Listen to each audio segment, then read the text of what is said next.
6 years of my life, 6 years of bad coffee, fake smiles, and swallowing my pride so deep I could taste it in my shoes. And all it took to end, it was one phone call from Donna, a man standing in his bathrobe on a Friday the 6th. I'd like to say I was surprised. I wasn't. What I was ready. Welcome to Dark Wire Revenge. Real stories, real people, real moments when everything changes. If you understand what it means to stay quiet, to wait, and to strike at the right time, you're in the right place. Subscribe because this one took years to build. Let me take you back. Rain was hitting the windows hard that day.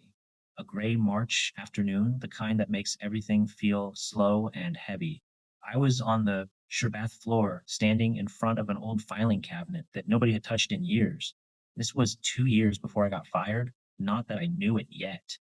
I was just looking for a misplaced client file. That's it, nothing special. But then I saw it. A thin folder, older than everything around it. The label was faded, almost gone.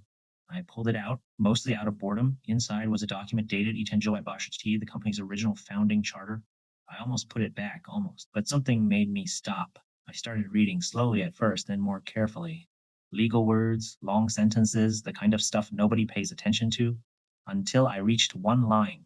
I read it once, then again, then a third time, and that's when my whole world shifted because hidden inside all that boring legal language was something powerful, something nobody had talked about in decades. A clause that didn't just protect employees, it rewarded them big time. I didn't react right away. I just stood there, holding that paper, hearing the rain hit the glass behind me. That was the moment everything started. That was the moment I stopped being just another employee. That was the moment I became patient. Now you need to understand who I was back then. My name is Craig. Just a regular guy in a suit, not a genius, not a fighter, definitely not a hero. I showed up on time, did my work, kept my head down, the kind of employee companies forget about until they need someone to blame. And then there was Buck Harmon. I met him on my first day. His handshake told me everything I needed to know. It wasn't friendly. It wasn't strong either. It was careful, like he was inspecting something he might buy or throw away like a used car. Buck didn't yell. He didn't need to. His power was in his tone, calm, cold, controlled, the kind of voice that could make you feel small without raising a single word. He didn't build the company, he inherited it. And you could feel that in everything he did. People like Buck don't fight for things, so they don't value them either. That was the man I worked for. That was the man who would eventually make the biggest mistake of his life. But I didn't know that yet. Back then, I went home that night with a copy of the document in my bag. I didn't tell anyone at first, not even Shelby. Shelby, she's the reason I didn't ignore it. She had seen this kind of story before. Her mother, Darlene, spent years being managed by people who smiled in meetings and cut her down in private. I remember Shelby telling me about those Wednesdays every week, like clockwork. Darlene would drive to Charleston just to breathe, just to feel like she still had control over her life. 2 years. That's how long it took her to finally get out after a long, painful settlement fight. Shelby never forgot that. So when I finally showed her the document, we sat at the kitchen table, no TV, no phones, just papers spread out between us. She read it once, then again, then a third time, each time slower than the last. I didn't say anything. I just watched her. Finally, she looked up and asked one simple question. What do you need from me? That was it. No doubt, no fear, dot just trust. And that's when it became real. A few nights later, I met my friend Randy at a place called the Rusty Anchor. Cheap lights, loud music, the kind of bar where nobody asks too many questions. I showed him the clause. He read it, leaned back, and just laughed. Man, that's not a clause, he said. That's a lottery ticket. I didn't smile because I already knew what it meant. This wasn't luck. This was timing. This was patience. So we made the plan simple: stay for 5 years, clean record, no mistakes, wait, let them get comfortable, and then at the right moment, give them just enough reason to fire me without cause. Because if they did that, that clause would trigger. And when it did, I wouldn't just walk away. I'd walk away with Bifin did a Sherpa of the company's value. That was the game. That was the long play. And from that moment on, every bad day, every fake smile, every insult from Buck Harmon, it all had a purpose. I wasn't stuck anymore. I was waiting. The plan required two things: patience and provocation.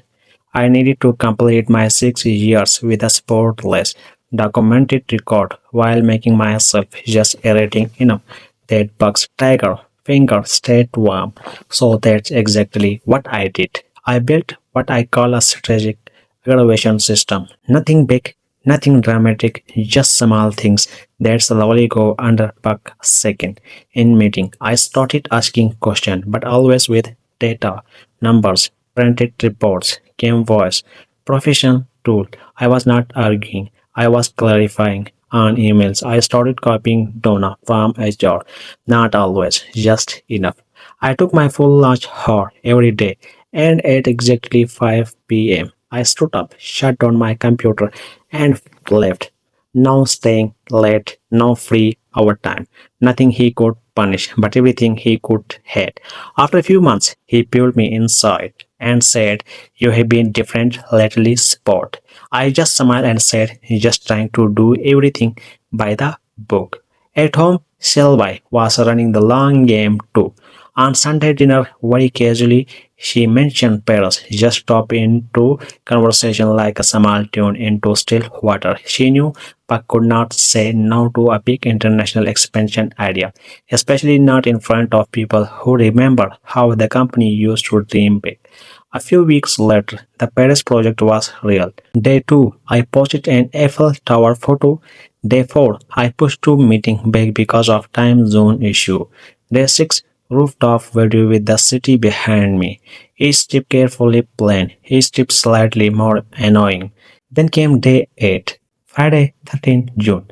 I was standing on the balcony with a cup of coffee when my phone rang inside. Through the glass door, Shelby looked at me and gave a single slow nod. I answered the phone, and I really knew what Beck was going to say. I laughed, not a polite chuckle, a real one, deep, genuine, 6 years in the making. I letter that came up from somewhere Beck Harmon had been pressing down on for a very long time. Then I hang up. Buck was still talking when I started laughing. He was saying words like unprofessional, lazy behavior, and of course, his favorite word, sport. He gave a whole speech about standards expectation and how the company needed people who were committed. It was perfect. He was delivering the exact termination speech I had imagined for years, almost like he'd memorized my script. So I laughed, not because it was funny, because it was our 6 years of waiting, planning, documentation, smiling, staying came.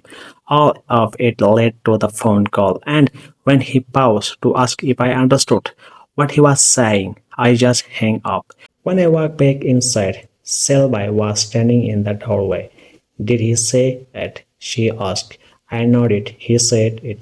All of it. She did not jump or scream or celebrate. She just smiled a small, quiet smile. The kind of people smile when a long, hard chapter finally ends. The next morning, Paris looked different. The city was cold and innocent and completely invested in Buck Harmon or his company or his phone calls. And for the first time in years, I felt light. We did not fly home early. We stayed the full trip. 8 more days. No email, no call, no stress.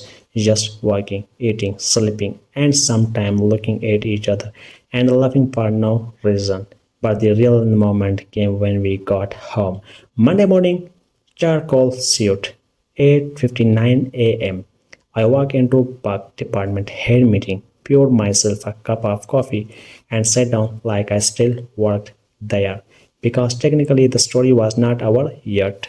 Donna Merritt arrived at 1 o'clock on the dot, which is the only way you don't let people know how to arrive. She opened the portfolio. There it was, printed, highlighted in yellow with handwriting, margin notes. But before that meeting, there was Monday morning. I walked into Buck department head meeting at 8:59, pure coffee, and sat down and said, "Morning, everyone," like nothing had happened. Buck looked like he had swallowed a nail. The meeting ended early, and when I walked out, I just said, "Good seeing everybody." Carol loved that pleasure. Buck did not say a word, but I could hear his teeth grinding from across the room. At 11:47, my phone rang. "Donna Merritt from legal." She said, "We should talk, not here, not at the office." Then she paused just for a second. That pause told me everything. She had already read the clause.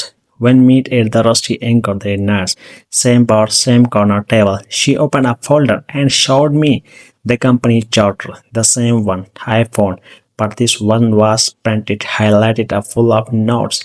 I selected my own folder across the table. 2 years of performance reviews, email, timestamp, documented meeting. She looked through it slowly. I said, "I am not just prepared. I have been paid and waiting by the door." She closed the folder and leaned back, quiet for a moment. Then she told me something I did not accept. She said Buck once called her mother a financial liability in front of the whole team. In that moment, I realized something important. I was not the only one Beck had pushed too far. Before we left, she handed me a business card. "Call her," Donna said, "and talk to Carol Stanton before Thursday open board meeting. You all want to be there." I looked at card. Victor Rai, and something told me the next move was not Buck anymore. The countdown to Thursday had started. "I love you because you are my father. I have never once been proud of you who you are." Shelby, standing 5 feet from back, voice never raising. That was the devastating part. Thursday came fast. No drama, no speech at first, just 12 bound copies of Section 40C placed on the table, one for each board members. They read quietly, and then the room went still. That silence said everything. Buck tried one last move. He looked at me and said, "You never belong here. You have been a passenger since day one." I did not answer because someone else stood up. Selby, she had been sitting in the back the whole time, like she was just another legal assistant. But when she stepped forward, the room shifted. She did not shout, she did not shake. She just spoke about her mother, about Wednesday, about two pigs by the door, about 20 years of being controlled, reduced and spoken to like she did not matter. Her voice straight came. That's what made it hit the harder. When she finished, nobody spoke. Then Carol Stanton raised her hand. One, then two, then seven. The word paused. Buck did not fight, he just sat there. And then everything started falling apart. Peggy brought out a folder, 11 former employees' complaint stories, patrons. Buck was not just a pet boss, he was a history. By the next Thursday, he was gone. I got my 18%. Randy asked me, "So, you own part of the company now?" I shook my head. "I never wanted the company," I said. "I wanted the clouds." By August, Selby and I were gone. New city, new life. Darlene called. She cried. Then she laughed. Randy still calls every Sunday. And sometimes I think back to that rainy day, that old file, that one line. 6 years of sport, one close, one patient man, and a woman who had been keeping score since she was 12. If you believe patience paid power, this story was for you. Subscribe to Dark Revenge Story.